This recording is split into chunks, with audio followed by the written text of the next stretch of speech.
Halo semuanya, selamat datang di PTK Review. Bagaimana kabarnya? Aku harap kalian semua baik-baik saja. Pada kesempatan kali ini, saya akan membahas film yang berjudul GTO. Film ini akan menceritakan seorang pria bernama Onizuka Eikichi, dan dia ini adalah seorang mantan ketua gangster. Dan pada suatu kesempatan, dia diberi sebuah pekerjaan untuk menjadi seorang guru. Menarik sekali kan? Baiklah, tanpa banyak ngomong di awal, langsung saja kita masuk ke ceritanya.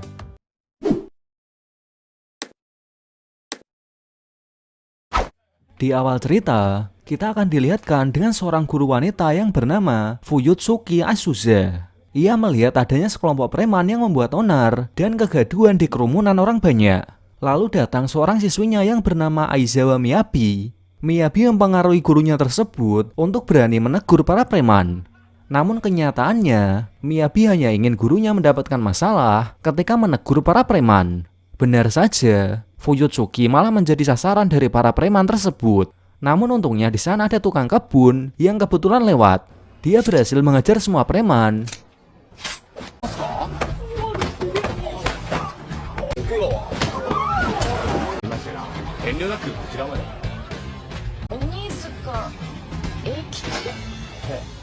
Dan preman pun lari ketakutan ketika mendengar bahwa namanya adalah Onizuka Eikichi. Dia adalah mantan ketua geng motor yang mempunyai julukan Onibaku, yang artinya adalah iblis penghancur.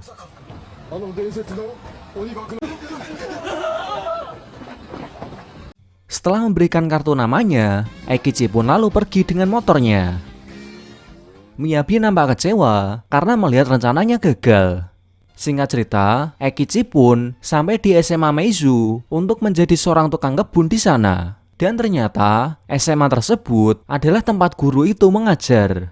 Dan di sana kita akan diperlihatkan dengan siswa cupu yang bernama Nishikawa Noboru. Dia sedang dipalak oleh 3 orang siswi dan salah satu diantaranya adalah teman masa kecilnya sendiri yang bernama Anko. Noboru dipaksa untuk menyerahkan sejumlah uang. Jika tidak, mereka akan menyebarkan foto Noboru yang sedang dibully ke seluruh sekolah.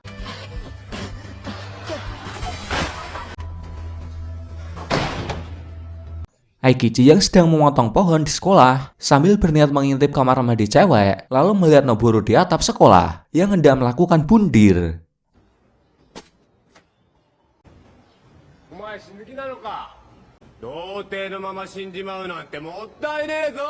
Eikichi lalu meledeknya dengan suara keras sehingga membuat semua murid kepo untuk melihatnya. Noboru yang jadi malu lalu berlari kembali masuk ke dalam. Eikichi pun jadi kecewa ya karena dia jadi gagal ngintip cewek.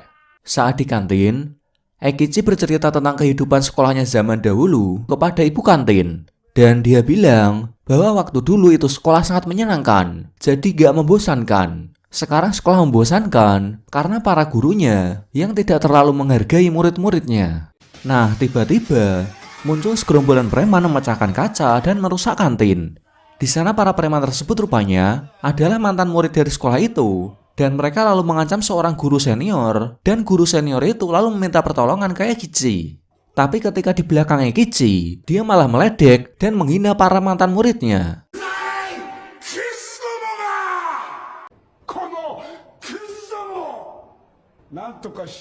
Sontak mendengar guru yang berkata begitu, membuat Eikichi merasa kesal. Dia pun langsung berbalik ke belakang memeluknya, lalu membantingnya.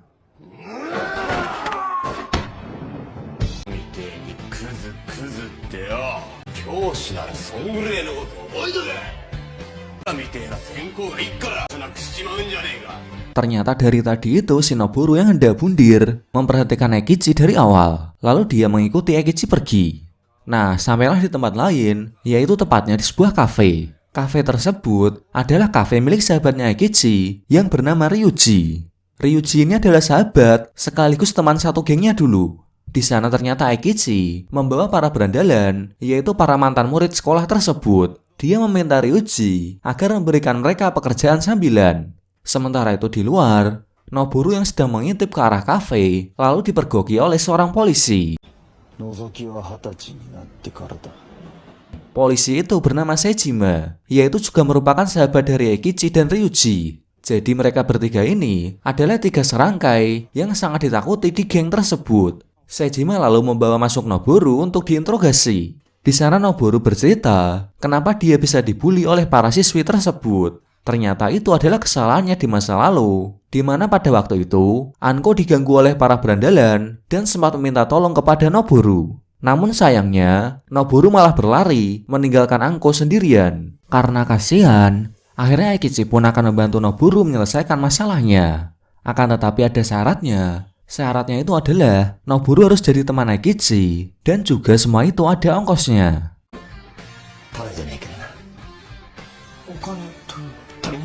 Sementara itu, kita akan diperlihatkan oleh seorang guru yang bernama Uchi Yamada. Guru ini adalah guru senior yang waktu itu dibanting oleh Eikichi. Ia menuntut kepala sekolah agar para berandalan dan juga Eikichi dijebloskan ke penjara. Tanpa diduga, ternyata kepala sekolah itu adalah ibu kantin yang kemarin yang juga memperhatikan kejadian tersebut. Kepala sekolah itu bernama Sakurai. Ibu Sakurai lalu menerangkan Uchi Yamada dan meyakinkan dia bahwa dirinya yang akan mengatasi masalah tersebut. Tapi tampaknya Ibu Sakurai ini tertarik akan Eikichi dan mempunyai rencana yang tersembunyi. Di lain tempat, diperlihatkan lagi ada Anko yang sedang merasa kesepian karena orang tuanya selalu sibuk bekerja. Dia lalu pergi karaoke bersama dengan teman-teman segengnya.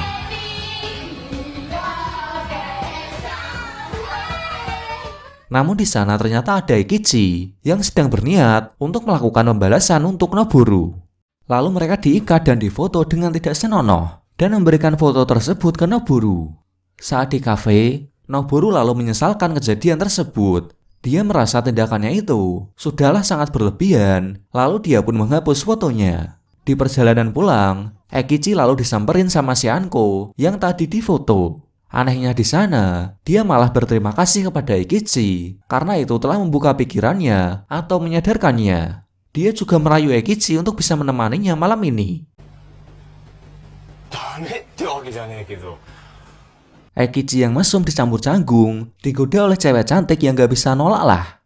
Dia lalu membawa Anko ke kediaman mereka, yaitu kediaman Eikichi, Ryuji, dan Sejima. Mereka bertiga tinggal satu rumah. Nah, karena kamarnya berantakan penuh dengan majalah-majalah yang tidak senonoh, akhirnya dia pindah ke kamar Sejima. Namun ternyata di kamar Sejima udah ada banyak cewek-cewek. Akhirnya dia pergi ke kamarnya Ryuji yang rapi. Di sana ternyata Anko menjebaknya.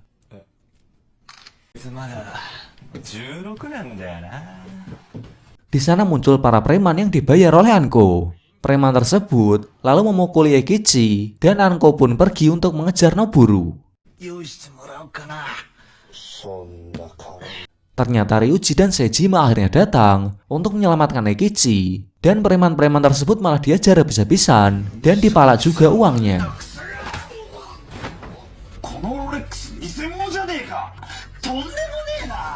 Sementara itu, Anko yang bertemu dengan Noboru di tengah jalan lalu meminta fotonya untuk dihapus. Tapi Noboru bilang bahwa fotonya memang sudah dihapus karena dia merasa bersalah. Saat itu juga muncul para preman yang habis dipukuli oleh gengnya Eikichi. Mereka datang menghampiri Anko untuk meminta pertanggungjawaban karena menurut mereka Anko telah menjebaknya. Jadi Anko dibawa ke suatu gudang untuk ya kalian tahulah diapain. Noboru yang melihatnya lalu menelpon Eikichi. Dia meminta tolong Eikichi, tapi Eikichi malah bilang untuk menyelesaikan masalahnya sendiri karena ini adalah kesempatan untuk memperbaiki semuanya. Dengan ketakutan, akhirnya Noboru pun memberanikan diri untuk muncul di hadapan para preman dan sambil bilang bahwa di situ ada polisi.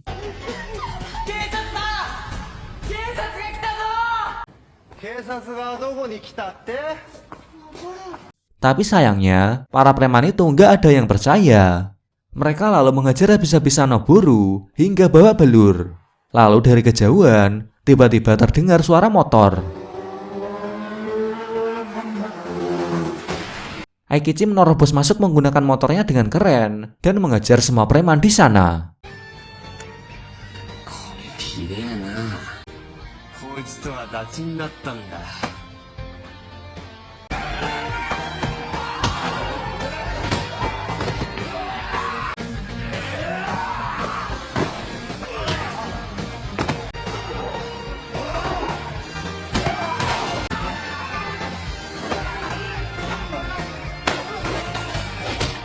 Dan di sini, Eikichi berhasil membuktikan bahwa julukannya itu sebagai Onibaku adalah benar-benar sebagai iblis penghancur. Noboru dan Anko lalu membicarakan masa lalunya Anko. Ternyata Anko adalah anak yang broken home. Dia selalu ditinggal pergi orang tuanya yang sibuk bekerja. Dulu waktu Anko masih kecil, ketika masih hidup susah, mereka tidur satu kasur selalu bersama-sama. Anko selalu merasakan kehangatan, akan tetapi setelah sukses, mereka menjadi malah semakin menjauh. Orang tuanya masing-masing semakin sibuk, sering bertengkar, bahkan mereka pun akhirnya pisah ranjang. Jadi kamarnya tuh misah, ada dinding-dinding pembatas di antara mereka berdua. Nah, ketika pulang di rumah, Anko harus menangis sedih karena melihat orang tuanya yang berantem. Tapi tiba-tiba di situ datanglah Eikichi dengan membawa sebuah palu yang sangat besar. Lalu dengan pedenya, Eikichi pun masuk ke salah satu kamar dan menghancurkan dinding penghalang antara si ibu dan si bapak. お前の言ってた冷てえ壁っつうの。やめろ。ぶち破りゃいいんだ。そうだろ。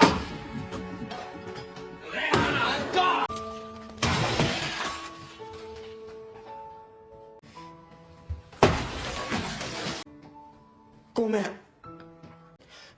助けられなくて逃げないから。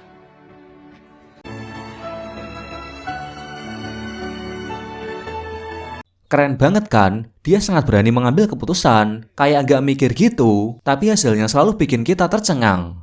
Karena kembali menganggur, akhirnya Eikichi dan Sejima melakukan rutinitas favoritnya, yaitu mengintip dari bawah tangga. Dan tiba-tiba datanglah Ryuji, membawa seorang wanita yang ingin bertemu dengan Eikichi. Ternyata wanita itu adalah ibu kantin di sekolah tempo hari. Dan ternyata ibu Sakurai ini adalah kepala sekolah di sekolah tersebut. Beliau menginginkan agar Eikichi bisa mengajar di sekolahnya. Karena dia yakin Eikichi bisa mengatasi segala kesulitan dan masalah yang ada di sana. Dia berkata begitu karena dia telah melihat cara Eikichi mengambil keputusan waktu di kantin tempo hari. Dan ada kabar dari keluarganya Anko bahwa kini keluarganya menjadi lebih baik dan mereka sangat berterima kasih kepada Eikichi. Singkat cerita, lalu akhirnya Eikichi pun menjadi guru di sekolah itu. Ibu Fuyutsuki dan guru Uchi Yamada sangat kaget melihat ada Eikichi di depan sekolah.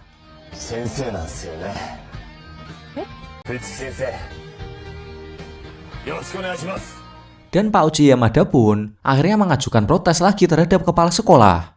Namun kepala sekolah meyakinkan bahwa itu adalah jebakan untuk Eikichi, karena Eikichi akan ditempatkan menjadi wali kelas di kelas 24. Akhirnya Pak Uchi Yamada pun menyetujuinya karena sudah tahu Eikichi akan ditempatkan di kelas paling nakal. Akhirnya Eikichi memutuskan untuk datang dengan gaya preman karena dia sudah tahu kalau akan ditempatkan di kelas seperti apa.